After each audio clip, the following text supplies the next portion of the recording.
Hi guys, ഇന്നൊരു unexpected video ആയിട്ടാണ് വന്നത്. പ്രതീക്ഷിക്കാതെ സായിപ്പും മദാമയൊക്കെ വന്നിറങ്ങിയിട്ടുണ്ട്.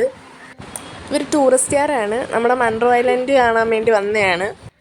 ഞാൻ ബേബിയും കൊണ്ട് മുറ്റത്ത് നിൽക്കുമായിരുന്നു. അന്നേരം ഇവർ പോയപ്പം എന്നെയും കുഞ്ഞിനെയും കൂടെ കണ്ടിട്ട് ബേബി എടുക്കണമെന്നും പറഞ്ഞ് തിരിഞ്ഞ് വന്നതാണ് അവർ.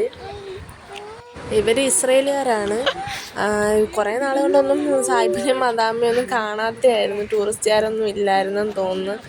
ഇപ്പം വീണ്ടും ടൂറിസ്റ്റുകാരുടെ സമയമായി കാണും. അതായിരിക്കും ഇവർ ഇതുവഴിയൊക്കെ നടന്നു പോകുന്നത്.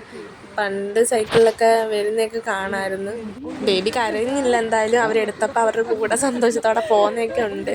നമുക്ക് അവരുടെ സന്തോഷവും എല്ലാം കാണാം.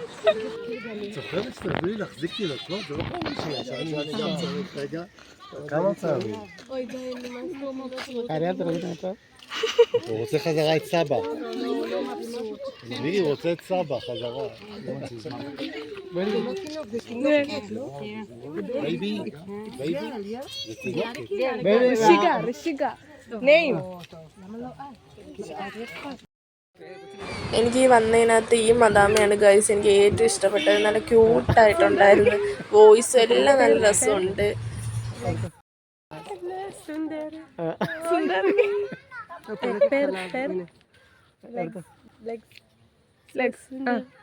ലെഗ്സ് കൊള്ളാന്ന് കാല്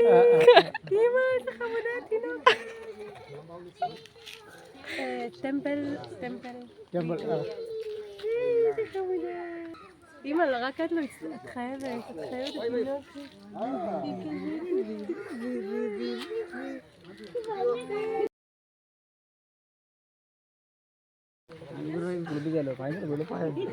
അമ്മയുടെ അടുത്ത് ഈ മദാമ വലിയ കാര്യത്തിൽ കയ്യൊക്കെ അടിച്ചതാന്നൊക്കെ പറയുന്നുണ്ട്. അമ്മയ്ക്കൊന്നും മനസ്സിലായിട്ടില്ല ഗൈസ്. ഇവർ ശിവനെ ആരാധിക്കുന്നവരാണ്. അപ്പം ഞങ്ങളുടെ വീടിന് തൊട്ടപ്പുറത്ത് ശിവൻ്റെ ഒരു കുഞ്ഞൊരു അമ്പലം ഉണ്ടായിരുന്നു. അവരെ അങ്ങോട്ട് കൊണ്ടുപോവാണ്. ഇത് നമ്മുടെ നാട്ടിലുള്ള പിള്ളേരൊക്കെയാണ്. ഇങ്ങനെ മദാമയും സായിപ്പൊക്കെ വന്നിട്ട് അവരെ കാണാനൊക്കെ വന്നതാണ് ഇവർ. ഈ അമ്പലത്തിൻ്റെ പേര് ഇലഞ്ഞിക്കൽ ശ്രീ മഹാദേവ ക്ഷേത്രം എന്നാണ്.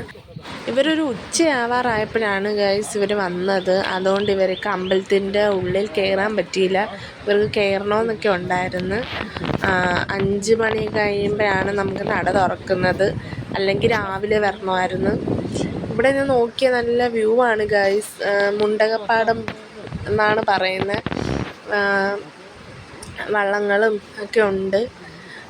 ഞാൻ ഇപ്പം ജയരാൻ്റെ വീട്ടിലാണ്. ഇനി ഞാൻ എൻ്റെ വീട്ടിൽ പോകുമ്പോൾ നിങ്ങൾക്ക് എന്തായാലും ഞാൻ ആ ഒരു സ്ഥലമൊക്കെ കാണിച്ചു തരാം. ഇവർ അവിടെ നിന്നുകൊണ്ട് മഹാദേവനെക്കുറിച്ച് ഡിസ്കസ് ചെയ്യുവാണ്. എല്ലാവരും അവരെ നോക്കിക്കൊണ്ടിരിക്കുവാണ്. പിള്ളേരും എല്ലാം അവരുടെ സംസാരങ്ങളും എല്ലാം നോക്കിക്കൊണ്ടിരിക്കുവാണ്. ഇവർ നല്ല സ്നേഹവും കാര്യങ്ങളൊക്കെ ആയിരുന്നു ഗൈസ്. അപ്പോൾ ഇന്ന് ഇത്രയേ ഉള്ളൂ. Love and by.